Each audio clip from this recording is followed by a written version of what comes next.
Hello there. Thank you so much for meeting with me today. No problems at all. So how did the Stardust Circus start? Okay, so we bought Perry Brothers Circus, which was a traditional circus that toured Australia for many years, in 1990. The circus that was originally around from this family was Lennon Brothers Circus, and the circus became too big.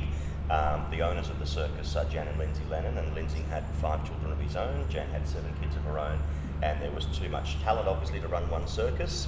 So when Perry Brothers come for sale, they put a bid in and they bought the circus, and then Perry Brothers is now what Stardust is today. So that's how it was all how it all come about.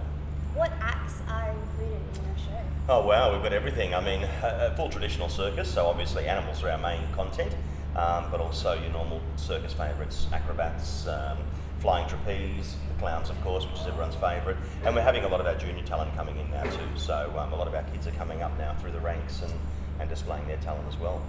Lovely. So there's been a bit of controversy about the animals being used. Can I ask you some Absolutely. questions? Lovely. How many animals are currently in the show? Okay, so we've got 6 lions, we have 7 monkeys, we've got dogs, we've got 2 pigs, we've got 3 goats, and about 16 horses. So yeah, fairly big animal content in the program. Yep. With the bigger animals, such as the lions, how are they kept when they're travelling? Okay, so let me just go back to the start and say that here in a circus, here in Australia I should say, we have a very strict code of practice. Now that code of practice was formed with the association of the Australian Circus Federation, the state government, Taronga Zoo, and a lot of other departments had input into forming that code of practice, including the RSPCA, I might add. That code of practice states what we can and can't do in this country, as in the size of animals' enclosures, their living quarters, how long we're allowed to transport them from one town to the next. So we are very much policed in this industry.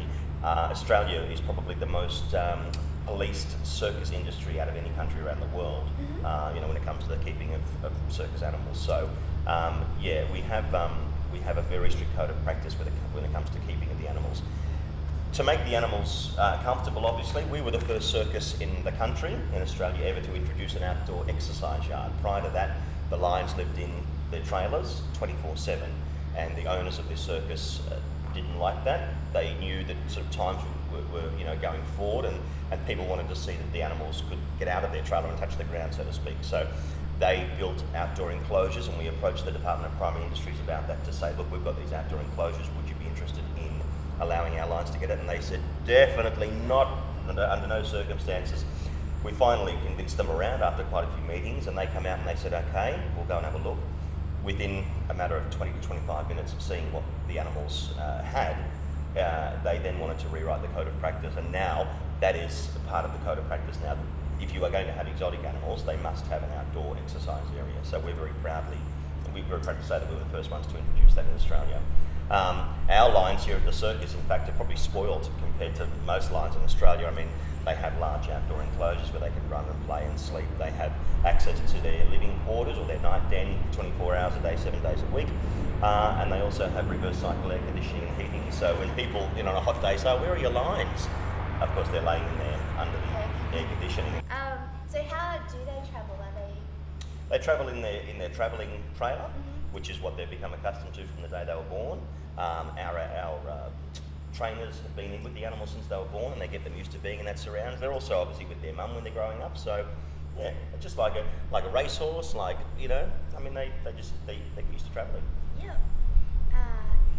Hannah would like to know, do you travel with a vet in case the animals get sick? She thought that maybe the local vets might not know how to deal with such big... That's a really good question. I mean, with our domestic animals, obviously they can go to any vet. Exotics are a bit of a different story. We do have some very good vets in most capital cities, and a lot of them are connected through the universities. In Sydney, Dr. Robert Zamet is our personal vet, who's a very well-known TV celebrity vet, and he's looked after our lions and our exotics for many years. So we do have, and luckily we can call on, if we have to, we can call on a vet at any time. We have had incidents before where our lions, when they were pregnant and had problems giving birth, we've flown them in by private charter planes. So yeah, we prefer not to do that because it costs a lot of money, but yeah, we have had in the past where we've had to bring vets in. What happens to the animals when they're too old? Okay, so we have a beautiful property in Western Sydney with permanent enclosures that are built specifically for animals who are retired.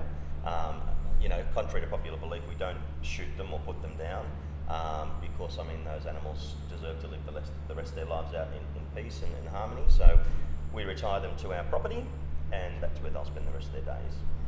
Is that what would have to happen if you were forced to stop? Look, probably, but I mean, if we were forced to stop, I mean, that would be a long fight, before we would just give our animals up that easy. So. Yeah. Nick would like to know, where do you source your animals from? Okay, our animals originally, back in many years ago, I'm sure, the original lines would have come from the wild, obviously. No animal's been taken from the wild in Australia since 1962. And our lines here at the circus are almost 20 generations born and bred here in Australia. So really you could say the wild or the exotic, I suppose, over all those generations is probably well and truly phased out now. They're just like sort of big domesticated pussycats now. What is the procedure for training the animals? Okay, so the animals are trained from about, lions for instance, from about 6 or 7 months old. So once they sort of start to get to know commands, and we'll do that. We'll train them just like you would a dog at home. So your basics of sit, and I mean that actually, believe it or not, is the hardest part to teach a lion. Really? To stay on their pedestal is the hardest thing to teach them. To get them to jump and stuff, is very easy, but the actual just sitting there is the hardest part. It's all done by food. So positive reinforcement, or the food for reward method. We use chicken breast in the show because they don't get chicken outside of the show. They get beef or horse or whatever we get from the meat suppliers. But chicken is their specialty, so they know that when they're getting the chicken, that they have to do the tricks. So and when it comes to the tricks too, the animals are not doing anything like, I mean, you read claims that they're balancing on their head, riding push bikes, and jumping through rings of fire. I mean, that's all garbage. With regards to the code of practice, I said before, we haven't been allowed to use whips or fire around animals in the circus for over 20 years, and that's in the code of practice. So if you read that or see that, that's a lot of crap. You've had some protesters out the front. Have they seen the show or asked to come and see the lion enclosures? Absolutely not. Now, I read the other day that they had written on Facebook that they have asked and have been refused. Again, that's a lot of garbage, because there's no way in the world our business would refuse them to come and see them, and we want them to come in. We had actually a lady yesterday who was an animal liberationist who come in, took the time to walk around, asked a lot of questions, and at the end of it she said, "I'm so glad I did this," because she said, "You've really opened my eyes to a lot of things." We've invited them in many times. They don't want to come in, and I think the reason they don't want to come in is because they don't want to be proved wrong. Have the protesters deterred the crowds? Definitely not. If anything, really, they've probably helped them. We've got a lot of media out of this, with regards to the Newcastle Herald and NBN television and what have you. And we've had fantastic crowds. So, it's been many years, since an animal circus has been to Newcastle, and people still want to see the animals. And my final question is from Hugo, and he would like to know, do lions do that leg shaky thing if you scratch them in their special spot like dogs? Yes, they do. There you go. Yes, they do.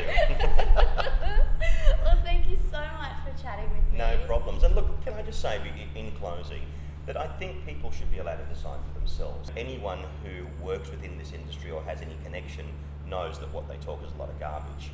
And I will put it out there once again that we invite anyone to come here. We're never going to say no to anyone to come and have a look around, because if we can change someone's mind through what they've seen, then I think that's a fantastic thing. Well, thank you so much. Thank you. Thank you to those who sent in questions. That was great. If you like this, don't forget to like it up and subscribe if you would like to see more interviews. Thank Thanks. you.